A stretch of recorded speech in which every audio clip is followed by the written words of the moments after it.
Hello everyone, my name is Nilanjan, call me Nansir if can't pronounce. If you have seen my last video, which if you haven't, you will have the link in the description, you may know that my full name is Nilanjan Chatterjee. The Chatterjee itself chattering out in loud words that I am a Bengali. Bengali is my mother tongue as it was the first language I was taught, though I achieved literacy a lot later. Personally, I think Bengali is way overlooked than it should have been, and you would too think alike if you look at these stats. For the fact, Bengali or Bangla spans across the voice boxes of 230 million people as the L1 or the mother tongue, making it the fifth most spoken language in the world, and 37 million people as the L2, which if we combine with the amount of people speaking Bangla as the native language adds up to 267 million people, which is more than the amount of German and Italian speakers combined. Talking about the regions where Bangla is spoken, it is spoken by the entire country of Bangladesh, approximately 98% of the country. It is also spoken in India, where it is the second most spoken language after Hindi. In India, it is spoken by the majority of the people in the states of West Bengal, Tripura, the Bodak Valley region in Assam, and the Union Territory of Andaman and Nicobar Islands. Although there are considerable amount of Bangla speakers or Bangla Bhashis in Arunachal Pradesh, Delhi, of course, Jharkhand, Chhattisgarh, Meghalaya, Mizoram, Nagaland, and Uttarakhand. Alongside that, Bangla Bhashis are located all across the world, where a considerable amount of Bangla speakers are located in the United Kingdom, USA, Canada, Myanmar, Singapore, Malaysia, and Thailand. Fun fact, the United Nations recognizes the International Mother Tongue Day on the 21st of February in honor of the Bangladeshi revolutionists fighting for the language Bangla against East Pakistan, now just Pakistan. What happened was that two Bengali gentlemen living in Vancouver, Canada, namely Rafiqul Islam and Abdul Salam, requested Kofi Annan, at that time the Secretary General of the United Nations, to declare an International Mother Tongue Day in order to preserve the world languages from going extinct. And on 17th of November 1999, this proposal was accepted, and here we are today. Speaking of today, let's not forget the past. After the history section, from the 1st century AD, Indo-Aryans had already settled in the regions of Bengal, Assam, and Odisha with an organized religion called so-and-so. Basically, a society was stabilized where religion played a huge role, and with religion came religious literature. And those religious literature were written in Sanskrit, as it was used in all of India except the South Dravidian part. So according to the social hierarchy in Hinduism, which is still used today for religious work, marriage stuff, marginalization. Oh, sorry, we are supposed to show that. We are supposed to show that.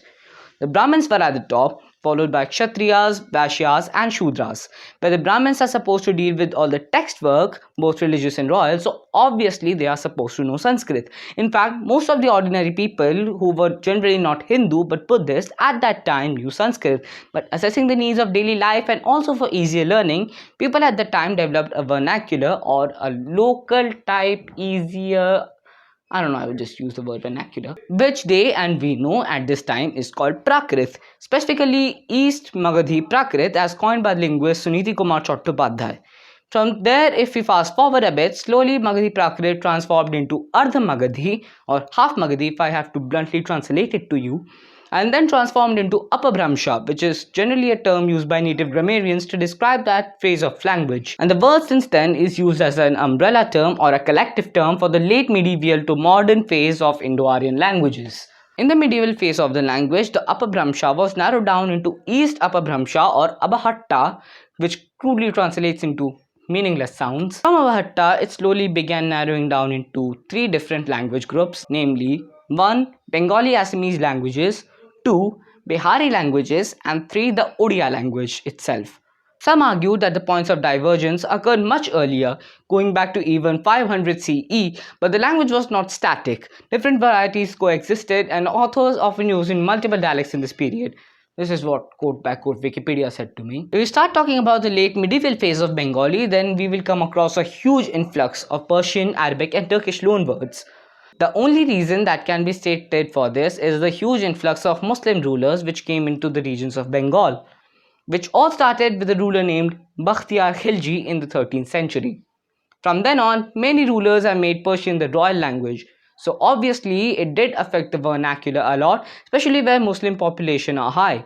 We even see it today in Bangladesh, which is predominantly Muslim, having many loanwords from Arabic, Persian, Turkish and Urdu. But slowly the importance of Bengali waned or declined. Major texts in Bengali after that time from 13th to the 17th century AD include Yusuf Zulekha by Shah Muhammad Sagir, a predominantly Persian influenced text, and Sri Krishna Kirtan by Chandidas or Servants of Chandi poets, which is predominantly Sanskrit. In the modern era, standard Bengali is based on the Nodia dialect. Now see, Bengali is one of those languages where the standard variety of the language is different from the local variety, and speakers of the language end up learning and speaking both.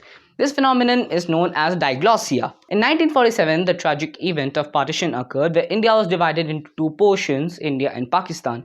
Bengal also fell victim to this event and Bengal was cut into two pieces, one being India-occupied West Bengal, the other being Pakistan-occupied East Pakistan. Pakistan tried to impose Urdu on East Pakistan, which failed just a teeny-weeny bit. Teeny-weeny bit, I mean the entire country got split off. Like seriously, that is what we call Bangladesh today. So that concludes today's episode. Hope you enjoyed. If you found this video watch-worthy, make sure to press the like button down below. If you think anyone else would also like this video, please share it to them. And also check out our other videos. We will be uploading videos like this. So if you like them too, then please subscribe to the channel. It would help me out a lot. Till then, see ya.